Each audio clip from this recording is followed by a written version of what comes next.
آج ہم مرکب کے بارے میں جانیں گے کہ اس کی کتنی اقسام ہیں اور یہ ہے کیا.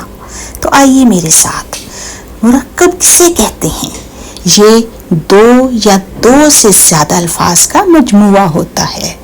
جیسے آپ کہہ سکتے ہیں کہ وہ لڑکی، یہ گھر، یہ سب جو ہے مرکب ہے. مرکب کی جو دو اقسام ہیں، ان میں ایک مرکب تام یا پھر کلام تام، مرکب ناقص یا پھر کلام ناقص ہے. ٹھیک ہے.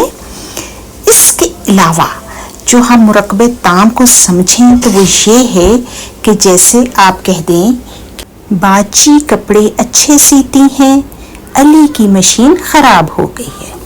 تو مرکب ناقص یا کلام ناقص وہ ہے جیسے اس کی مشین، میری باجی، یعنی کوئی بات سمجھ میں نہیں آ رہی کہ کس کی مشین ہے، اس کی باجی کو کیا کام ہے. ٹھیک ہے. اچھا، مرکب کی یہ اقسام ہیں جو بھی آپ کے سامنے آپ کو نظر آ رہی ہیں. آگے ہم اس کی تفصیل میں جائیں گے کہ کس مرکب میں کیا بات ہوتی ہے. ٹھیک ہے جی. مرکب اضافی، جیسے علی کی بہن دل لگا کر پڑھتی ہے. اس میں جو علی کی یعنی جو لفظ جو کی آیا ہے، یا ساجد کا گھر، کا جو ہے یعنی کی اور کا جو ہے یہ مرکب اضافی ہیں.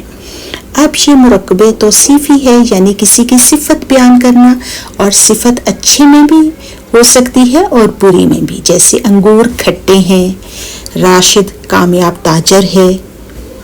اب آ رہا ہے مرکب عطفی، یعنی واو اور جن، جیسے آپ کہتے تھے زندگی و موت، خوشی و غم.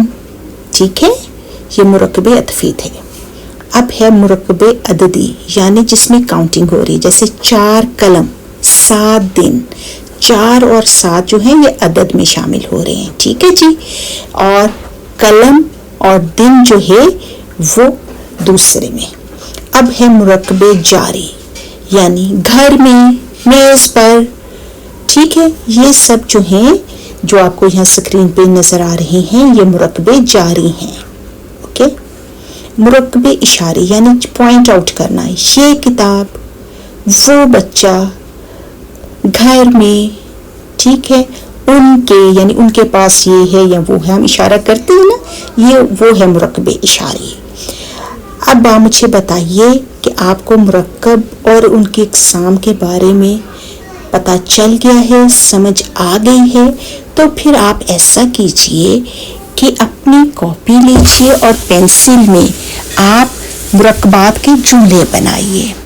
اللہ حافظ.